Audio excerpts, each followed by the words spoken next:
तो 1600 मीटरसाठी आठवड्यात एकदा हील करायची. आपल्याला हील करणं आवश्यक आहे. 1600 मीटर जर 5 मिनिट 10 सेकंदाच्या आत पळायचं असेल तर ते हील करायची.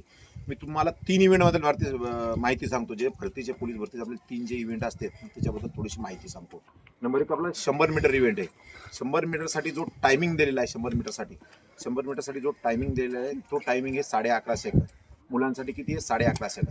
तर 11.5 सेकंदाच्या दर धावायचं म्हणलं आपल्याला तर ही हील आहे. या हीलच्या कमसे कम तुम्हाला 10 रिपिटेशन करावं लागतील. किती 10 रिपीट, कारण मी स्वतः 10-6 धावलेला आहे. या रिपिटेशन 25-25 रिपिटेशन करायचं. तर तुम्हाला 11.5 सेकंद धावायचं म्हटलं तर कमसे कम 10 रिपिटेशन करा आठवड्यात एकदा.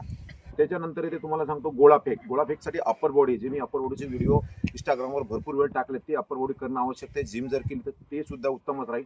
आणि तिसरा इव्हेंट 1600 मीटर 5 मिनिट 10 सेकंद आपला आउट ऑफ टाईम आहे. 5 मिनिट 10 सेकंद जर धावायचं म्हटलं आपल्याला तरी हील आवश्यक आहे. हील आपल्याला तिन्ही इव्हेंटला आवश्यक, कारण हील ही आपल्याला खूप 1600 मीटरसाठी 100 मीटरसाठी खूप फायद्याची आहे. तर मी सांगतो तुम्हाला, मी 3 इव्हेंट येतात.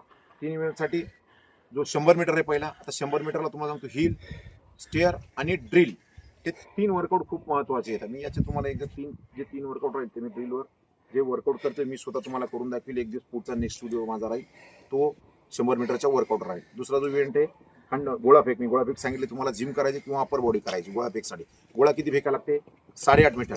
8.5 मीटर गोळा फेकण्यासाठी जिम किंवा अप्पर बॉडी ही आवश्यकच आहे. म्हणजे 1600 मीटरसाठी तर हील मी सांगितलेलीच आहे. ठीक आहे.